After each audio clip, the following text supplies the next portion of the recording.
윤석열 대통령의 돈잔치 발언에 은행권이 대출 금리를 인하할 것이란 전망이 나옵니다. 삼성전자가 플래그십 스마트폰 갤럭시 S23의 사전 예약을 시작하며 할인 혜택 등을 내세워 소비자 공략에 나섰습니다. SM의 주가가 연일 상승하고 있습니다. 치솟은 주가에 JYP 엔터테인먼트를 제치고 시가총액 9위까지 올라섰습니다. 메디톡스가 대웅제약과의 보톡스 전쟁에서 유리한 고지를 선점했는데요. 추가 소송을 예고해 보톡스 업계 전체에 파장이 예상됩니다. 센 경제 라이브 출발합니다.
시청자 여러분 안녕하십니까? 센 경제 라이브 서정덕입니다. 윤석열 대통령이 은행의 공공성을 재차 강조했습니다. 특히 돈잔치에 대한 대책을 마련하라는 주문에 은행권은 혼비백산이 된 모습인데요. 강도 높은 드라이브에 대출금리 인하 가능성이 높게 점쳐집니다. 김수빈 기자입니다. 은행권을 향한 윤석열 대통령의 발언 여파가 지속되고 있습니다. 윤 대통령은 어제 은행의 돈잔치로 인해 국민들의 위화감이 생기지 않도록 관련 대책을 마련하라고 금융위원회에 지시했습니다. 그러면서 은행의 공공재적 성격을 연일 강조했습니다. 은행의 공적 역할을 키워야 한다는 주문의 배경은 바로 이자 수익 때문. 지난해 4대 시중은행의 이자 수익은 32조 5,229억 원으로 전년보다 20% 넘게 늘었습니다. 여기에 최고고액 성과급 이슈까지 더해지면서 고금리로 고통받는 국민들과 상생금융을 펼쳐야 한다는 지적이 나온 겁니다. 하지만 지금까지 금융당국에 적극 협조해온 은행권의 입장에서는 당혹감을 감출 수 없는 상황입니다. 은행들은 지난 2, 3년간 대출 연장 상환 유예 등의 방법으로 취약차주들을 돕는 것에 앞장서왔습니다. 대출 금리를 내리려는 노력에 더해 자금시장 경색 때는 대규모 금융 지원에 나서기도 했습니다. 특히 대통령이 강조한 충당금도 충분히 확보하고 있다는 설명입니다. 전문가들은 금리 상승기에 이자 수익을 쌓는 것을 지양해야 한다고 입을 모으고 있습니다. 다만 은행의 사업 구조 자체가 이자 수익에 초점을 두고 있는 점이 더 큰 오해를 불러올 수 있다고 말합니다. 사업 구조의 문제점도 있어요. 영미권 국가들처럼 한 이자익 60%, 비이자 수익 40% 정도 유지할 수 있다 그러면 이렇게 이 금리 상승이 지나치게 예대만 좀 늘려가지고 이자익 창출되면 현안이 되지 않을 텐데. 이자 수익을 낮추기 위해선 은행들은 가상금리 조정을 통해 대출금리 인하 방향성을 추구해야 한다는 목소리가 나옵니다. 현재 대출금리는 추가로 낮아질 것으로 점쳐지고 있습니다. 1월 코픽스 지수가 전월 대비 하락할 가능성이 높기 때문입니다. 앞으로 은행들은 윤 대통령의 발언을 의식해 대출금리를 더 낮출 거란 관측이 나옵니다. 심지어 정책금융상품의 금리도 영향을 받을 거란 분석입니다. 서울경제TV 김수빈입니다. 삼성의 플래그십 스마트폰 갤럭시 S23가 오늘부터 사전 개통을 시작했습니다. 512GB 울트라 모델의 경우에 자급제 폰 가격이 170만 원도 넘는데요.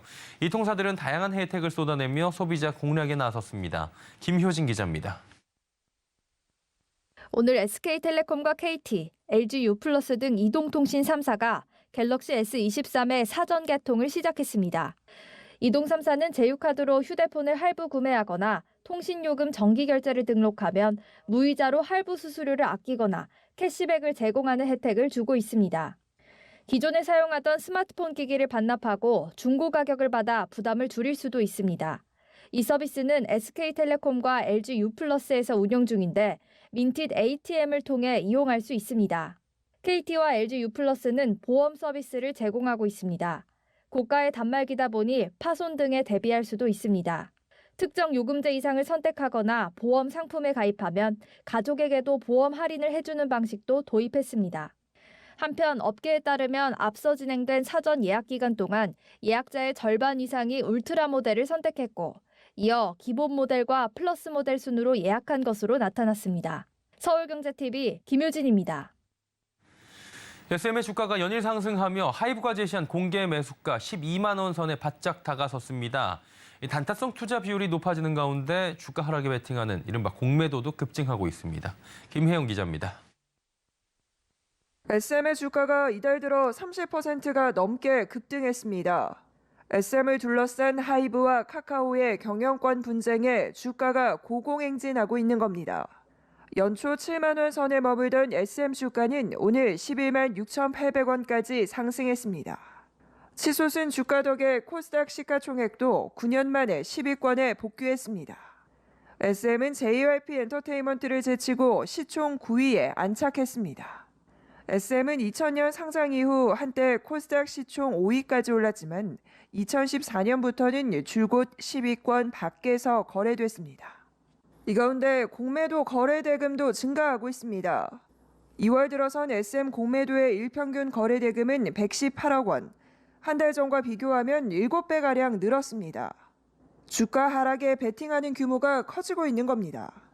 공매도의 대기자금 성격을 띠는 대차거래 잔고 금액도 증가했습니다. 열흘 사이 2배가 늘었습니다. 단기간에 차익을 노리는 이른바 단타족의 비투도 기승입니다. SM의 신용거래 잔고 금액을 살펴보면 열흘 사이 50%가 넘게 급증했습니다. 경영권 분쟁 가열 속 SM의 주가가 하이브가 제시한 주당 공개 매수가 12만 원 선에 근접한 만큼 상승 동력 전망은 밝지 않다는 분석이 나옵니다. 또한 카카오가 SM 지분 경쟁에 적극 뛰어들며 맞불을 놓을 가능성도 낮다는 전망입니다. 이 가운데 증권가에서는 SM이 아닌 하이브의 목표 주가를 줄줄이 높여잡고 있습니다. 서울경제TV 김혜영입니다. 대웅제약과의 벌인 보톡스 전쟁에서 승리한 메디톡스가 소송 확대를 예고해 업계에 서먹한 분위기가 연출되고 있습니다. 이 보톡스 제품을 보유한 회사들이 균주 취득 경위를 설명하며 자사 제품 방어에 나서고 있는데요. 서지윤 기자입니다. 보톡스 업계가 균주 도용 이슈와 무관하다며 선을 긋고 있습니다. 메디톡스가 균주 도용과 관련해 추가 법적 조치를 검토하겠다고 밝히면서 의심의 눈초리가 불특정 다수로 향하게 된 영향으로 풀이됩니다. 보툴리눔 균주는 보톡스로도 불리는 보툴리눔 톡신 제제의 원료입니다. 서울중앙지법은 지난 10일 대웅제약이 메디톡스의 균주를 도용했다는 사실을 일부 인정했습니다. 이로 인해 대웅제약은 메디톡스에 400억 원을 배상해야 하며 자사의 보툴리눔 톡신 제제 제조 및 판매가 금지됩니다. 이번 판결에 대웅제약은 자사의 보톡스 나보타의 공급엔 문제가 없을 것이라고 강조했습니다. 서울중앙지방법원의 판결은 저희가 강제집행 정지 신청을 통해 나보타 수출과 판매에는 영향이 없도록 할 것으로 예상하고 있으며 곧바로 항소를 통해 오판을 뒤집을 계획을 갖고 있습니다. 하지만 메디톡스 측은 이번 승소에 따라 소송 확대를 예고하면서 보톡스 업계 전체에 파장이 거셉니다. 현재 메디톡스와 미국 국제무역위원회에서 균주 싸움을 이어가는 휴젤은 대웅제약과의 소송 결과는 미국에서 진행 중인 당사 소송에 어떠한 장애도 될 수 없다며 균주 도용 사실에 선을 그었습니다. 히온스 바이오파마 역시 당사의 보툴리눔 톡신은 메디톡스의 균주와 전혀 상관없다며 선긋기에 나섰습니다. 히온스 바이오파마는 메디톡스 균주는 자사 균주와 2.1% 이상 다른 유전자 서열을 지니고 있어 학문적으로 동일 균주로 볼 수 없다고 강조했습니다. 최근 법원의 판결로 일단락된 듯 보였던 보톡스 전쟁. 메디톡스가 소송 확대를 예고한 만큼 종전보다는 확전 가능성이 더 커졌습니다. 서울경제TV 서지은입니다.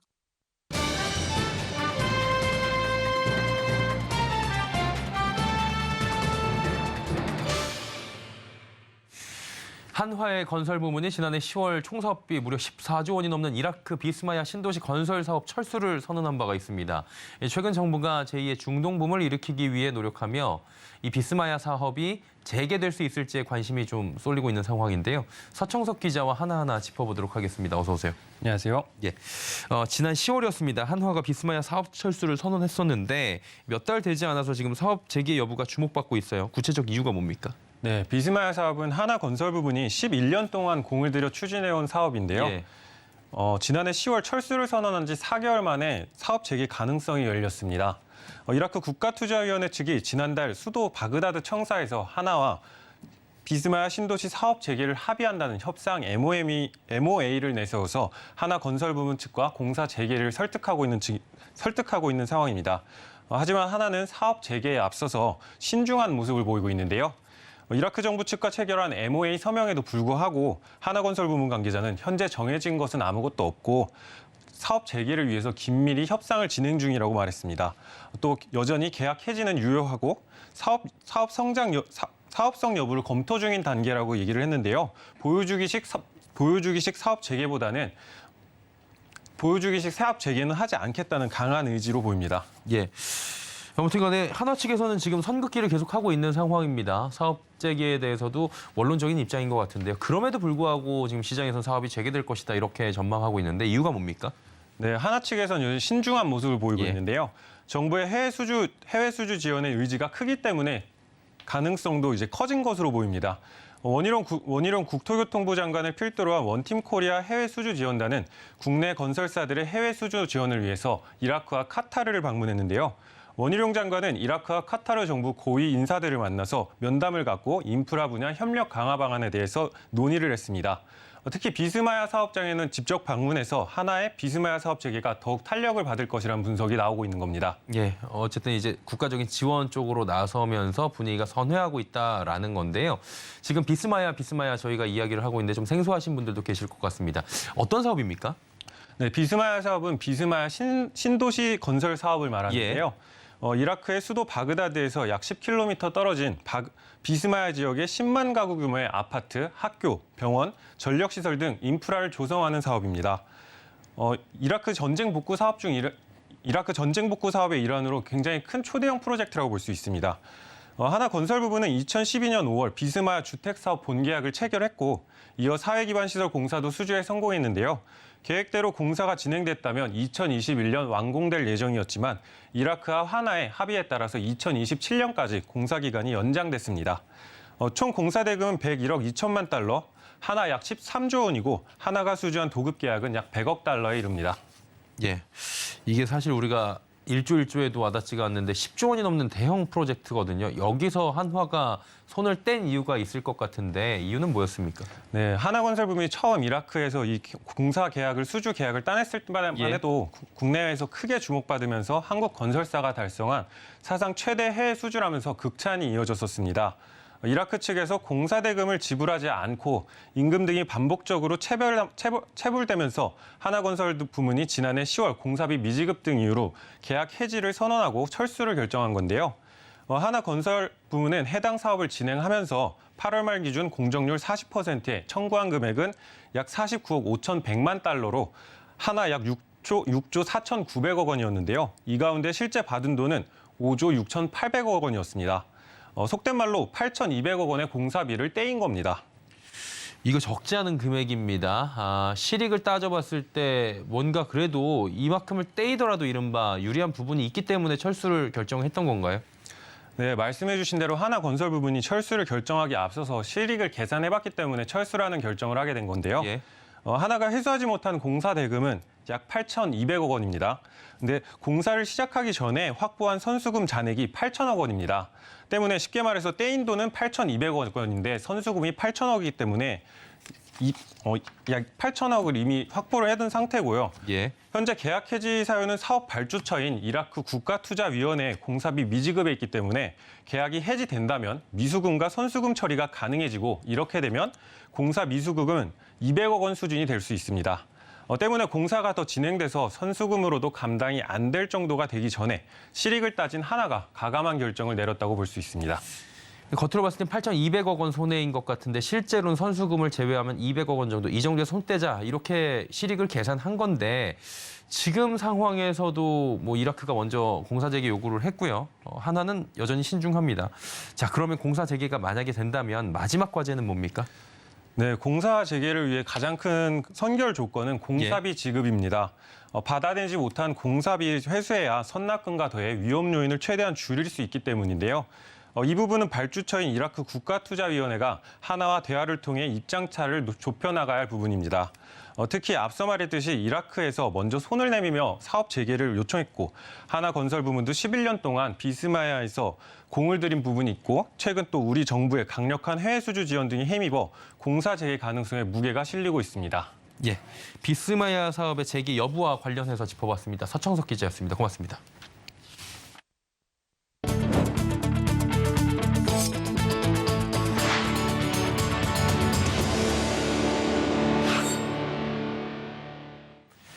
원자재 가격 상승 등 어려운 대내외 환경 속에서도 식품업계가 잇따라 긍정적 성적표를 내놓고 있습니다. 지난해 연매출 3조 원을 넘기는 3조 클럽에 가입한 기업 수도 전년 대비 2배가 늘어날 것으로 관측되는데요. 이호진 기자입니다. CJ제일제당은 식품사업 부문에서 11조 1,042억 원의 매출과 6,238억 원의 영업이익을 달성했다고 공시했습니다. 지난해와 비교해 각각 16.1%, 12.5% 상승한 수치입니다. CJ제일제당 식품사업이 연간 매출 10조 원을 넘긴 건 이번이 처음입니다. 2021년 기준 연매출 3조 원을 넘기는 식품기업은 CJ제일제당, 동원 F&B, 대상, 현대그린푸드 총 4곳이었습니다. 여기에 지난해 매출액을 기준으로 SPC 삼립, 농심, 롯데제과가 합류했고 아직 실적을 발표하지 않은 오뚜기도 3조 클럽 입성이 유력합니다. 고물가, 고금리, 고환율 상황에서도 3조 클럽이 2배로 늘어날 수 있었던 이유로 기업들은 해외 시장에 성장세를 꼽고 있습니다. 실제로 CJ제일제당의 식품 부문 국내 영업이익은 감소했지만 해외 사업의 영업이익이 45% 증가하며 실적을 견인했습니다. 농심, 롯데제과 등 다른 기업들 역시 양적 성장의 원인으로 해외 사업 호조를 꼽았습니다. 오리온 역시 지난해 베트남과 러시아에서 매출액이 각각 38.5%, 79.4% 상승하며 매출액 2조 8,732억 원을 기록해 3조 클럽 가입을 눈앞에 두고 있습니다.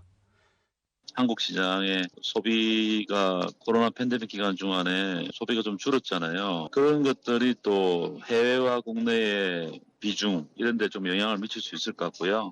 한국이라는 국가 이미지와 한국산 제품에 대한 브랜드 이미지가 옛날보다 많이 상승했다. 다만 원가 상승 부담이 커지면서 영업이익의 성장세가 매출 성장세를 따라가지 못하거나 영업이익이 오히려 감소한 기업들도 있었습니다. 대상은 지난해 매출액이 전년 대비 17.7% 증가해 4조 원을 넘겼지만 영업이익은 전년 대비 9.2% 떨어진 1,392억 원을 기록했으며 롯데제과 역시 지난해 영업이익이 전년 대비 6.3% 감소한 1,353억 원으로 집계됐습니다. 서울경제TV 이호진입니다. 저축은행부터 카드사, 대부업계까지 대출 문을 걸어 잠그며 저신용자들이 갈 곳을 잃고 있습니다. 법정 최고금리 20%에 육박하는 현금 서비스 리볼빙에 문을 두드리거나 이마저도 어려운 서민들은 이자율 400%대의 불법 사구금까지 찾고 있다고 하는데요. 민세훈 기자입니다. 높아진 대출 문턱과 고금리로 저신용자들이 대출 내주는 곳을 찾아 헤매고 있습니다. 우선 저축은행이 신용점수 하위 50%를 대상으로 하는 민간 중금리 대출 규모를 줄였습니다. 9일 기준으로 저축은행 중앙회 집계를 보면 지난해 4분기 저축은행 민간 중금리 신용대출 취급액은 1조 5,083억 원으로 전분기에 비해 52.14% 감소해 한 분기 만에 반토막이 난 상황입니다. 게다가 저신용자들의 급전창구로 여겨지는 장기카드 대출, 카드론도 금리 인상 여파와 총부채 원리금 상환 비율 DSR 규제로 녹록치 않은 상황입니다. 금융감독원이 국민의힘 최승재 의원실에 제출한 자료를 보면 7개 카드 회사의 저신용자 카드론 신규 취급액은 2021년 1분기 3조 4,814억 원에서 지난해 4분기 1조 9,749억 원으로 43%나 줄었습니다. 심각성을 더하는 것은 대부업계마저도 문을 걸어 잠그고 있다는 점입니다. 업계 1, 2위인 아프로 파이낸셜 대보와 리드코프는 몇 달째 휴업하는 상황입니다. 대부금융협회 집계를 보면 대출 이용자 수는 지난해 1월 3만 1,000명에서 지난해 12월 10,000명으로 3분의 1 수준으로 줄었습니다. 이에 저신용자들은 카드사 현금 서비스나 리볼빙으로 눈을 돌리고 있습니다. 여신금융협회가 집계한 카드사의 현금 서비스 대출 이용액은 2021년 55조 1,380억 원에서 지난해 56조 6,350억 원으로 증가했고 리볼빙 잔액도 1년 사이 20% 가까이 증가했습니다. 현금 서비스나 리볼빙은 금리가 법정 최고금리인 20%에 육박하는 수준으로 오래 이용하면 신용등급이 악화될 가능성이 높아 부실화 위험이 매우 큽니다. 이런 상황이 이어지면서 불법 사채를 찾는 서민들은 증가 양상을 보입니다. 한국대부금융협회에 신고한 지난해 불법 사금융 건수는 12만 3,232건에 달합니다. 대출문을 잠근 시점이 올해 2월까지 이어지고 있다는 점을 감안하면 올해 상반기 불법 사채업 신고는 급증할 것으로 예측됩니다. 문제는 이들이 도저히 갚을 수 없는 이자율입니다. 대부금융협회가 조사한 이자율은 414%. 지난해 11월 부산경찰청이 체포한 불법 사채업자들은 이자율이 무려 4,000%에 달하는 고리대금업을 해왔습니다. 이처럼 금융권에서 순차적으로 밀려나와 극한 상황에 내몰리는 저신용자들을 제도권 안에 포용할 수 있도록 법정 최고금리를 높이는 등의 제도권 금융 활성화 방안이 필요하다는 목소리가 나오고 있습니다. 서울경제TV 민세원입니다. 최태원 SK그룹 회장이 유니콘 기업 육성에 강한 의지를 보이고 있습니다. SK그룹이 사회 문제를 해결하는 임팩트 유니콘 성공 모델을 만들기 위해 팔을 걷어붙였다고 합니다. 성나균 기자입니다. 쓰레기를 매립하자 이산화탄소와 메탄가스가 발생합니다. 이 같은 가스를 한데 모아 처리하자 수소와 바이오 항공유가 생산됩니다. 친환경 에너지 소셜 벤처 인투코어 테크놀로지는 이 같은 기술력을 인정받아 SK그룹의 임팩트 유니콘 프로그램에 선정됐습니다. 임팩트 유니콘은 사회 문제 해결 솔루션을 제공하는 스타트업 중 경제적 가치와 사회적 가치를 혁신적으로 창출할 수 있는 기업을 말합니다. SK그룹은 해양 쓰레기, 온실가스 등 사회 문제 해결을 위해 인투코어 테크놀로지와 같은 임팩트 유니콘을 육성하고 있습니다. 사업 지원금 지급, 사업 협력, 투자 유치, 멘토링 등을 지원해 기업을 키우고 각종 사회 문제를 해결하는 데 기여한다는 포부입니다. 실제 임팩트 유니콘 프로그램에 참여한 기업들은 경쟁력을 키워 가파르게 성장하고 있습니다. 비주얼 캠프, 알리콘, 두브레인, 크레파스 솔루션 등은 지난 3년간 기업 가치가 평균 2배 이상 증가하는 성과를 냈습니다. 이들 기업은 사업 자금을 확보하는 데 도움이 됐다는 반응입니다. SK가 설립한 사회적 기업이 출자한 펀드 등으로부터 총 87억 원의 투자를 유치한 겁니다. 소셜벤처는 다양한 양상의 사회 문제를 해결할 수 있는 혁신적 솔루션을 제공하는 기업입니다. 임팩트 유니콘 프로그램으로 성장 가능성이 높은 소셜벤처를 지속적으로 선발해 아낌없이 지원하겠습니다. SK그룹은 점점 다양해지는 사회 문제를 해결하기 위해 임팩트 유니콘 육성에 속도를 낸다는 계획입니다. 서울경제TV 성나균입니다.